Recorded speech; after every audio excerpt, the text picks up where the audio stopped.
დრო ვისაუბროთ იმაზე, თუ რა მდგომარეობაა გლობალურ საფონდო ბირჟებზე. პირველ რიგში განვლელი სავაჭრო სესიით უნდა დავიწყოთ, რომელიც დიდად გამორჩეული არ ყოფილა ზოგადად, თუმცა ერთი ინდექსი, რომელმაც განსხვავებული შედეგი აჩვენა, ეს იყო Dow Jones-ი, რომელმაც სხვათა შორის გუშინ ახალ რეკორდს მიაღწია, ხოლო დღეს ცოტა არ იყოს და ესეთი ნეგატიური განწყობა გვაქვს ამერიკულ ბაზარზე.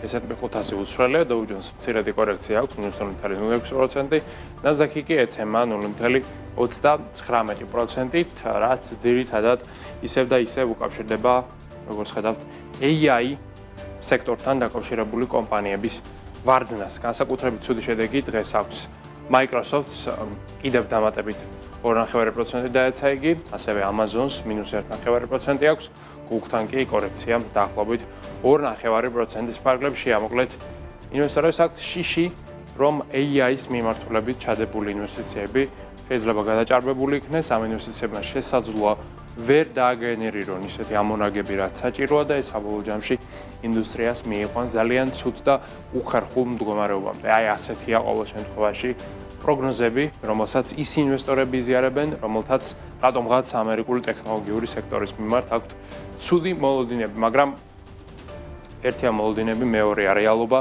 და რეალობა ისაა, რომ ყოველი ზემოხსენებული კომპანია ყოველ თვე ახალ რეკორდულ მოგებასა და შემოსავალს აფიქსირებს და გარკვეულწილად ეს არგუმენტი სწორედ ამ მოცემულობით ბალანსდება. ერთ მხარეს არის აბსურდულად გაზრდილი ხარჯები, მეორე მხარეს არის ასევე წარმოუდგენლად გაზრდილი რეალური შემოსავლები. ბოლოს რომელი მხარე იქნება მართალი, ამას გვიჩვენებს დრო. მანამდე კი ჩვენ გადავინაცვლოთ ამერიკიდან უკვე ევროპაში, სადაც შედარებით უკეთესი განწყობაა. აქ 600 უმსხვილესი კომპანიის საერთო კაპიტალიზაცია 0.31% არის გაზრდილი და სხვათა შორის ევროპული ინდექსი STOXX 600 ახლა იმყოფება ახალ რეკორდულ ნიშნულზე. შანხაისაც მცირედი მატება აქვს +0.0%, ნიკეის რაც შეეხება, აქ ზრდის მაჩვენებელი 2.28%-ია. როგორც ხედავთ, ამერიკასთან მიმართებით განწყობა გაუარესებულია, გლობალურ ბაზრებზე კი ვითარება შედარებით უკეთესია. ნავთობზეც ვისაუბროთ, აქვე ტრადიციულად, როგორც ხედავთ, დღეს ნავთობი არის 2%-ით დაახლოებით გაძვირებული, ბრენტის ფასი ამ ეტაპზე არის $60, WTI-ის ღირებულება კი $65 შეადგენს. ასევე მცირედით მოიმატა ბუნებრივი არის ფასმა ზრდა 1.5%-ია. მატება გვაქვს ოქროსა და ვერცხლთანაც, ოქრო 1%-ით, ვერცხლი 4%-ით გაძვირდა, უნცია ოქროს ფასი შეადგენს, როგორც ხედავთ, $575, ხოლო ვერცხლის ფასი $83 ფარგლებშია. ჯამში ერთწლიან პერიოდში ოქროს ამ ყველაფრის ფონზე აქვს 74%-იანი ზრდა, ვერცხლთან კი მატების მაჩვენებელი არის დაახლოებით 160%. მართალია იმ რეკორდული ნიშნულიდან, სადაც ორი კვირის წინ იყო ინდუსტრია, ძალიან მკვეთრ ვარდნავს ხედავთ, თუმცა მაინც ერთწლიან პერიოდში ორთავე მეტალს ძალიან კარგად აქვს საქმე.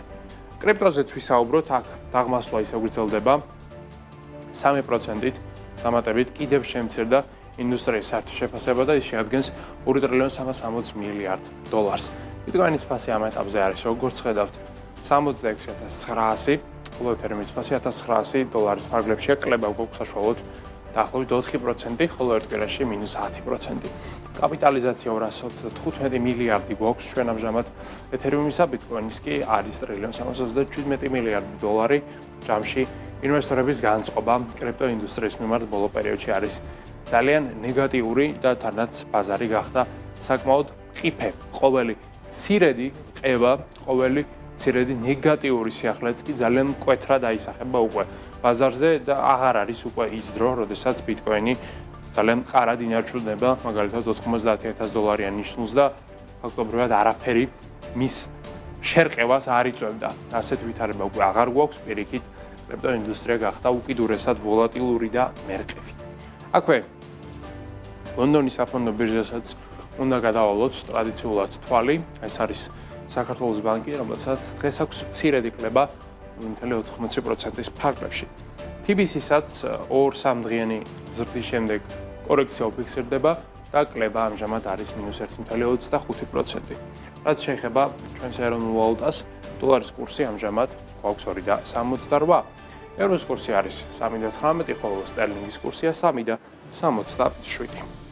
და ბოლოს აქვე ორდენის სიტყვა ტრადიციულად უნდა ვთქვათ, ფორსაითის ლარჯ ფონდზე, რომელიც პრობას გაძლევთ, და განათავსოთ ფონდში და ამით მიიღოთ ფინანსური სარგებელი, რომლის მოცულობა წლიურად საშუალო სტანდარტულად შეადგენს დაახლოებით 9%-ს ანგარიზე 50000 ლარზე მეტის ქონის შემთხვევაში სარგებელი აღწევს 10%-ის არის წლიური ამონაგები, რომელიც კონკრეტულად ყოველდღიურად Foresight Investment Group კი არის ეროვნული ბანკის მიერ რეგულირებული და ლიცენზირებული კომპანია.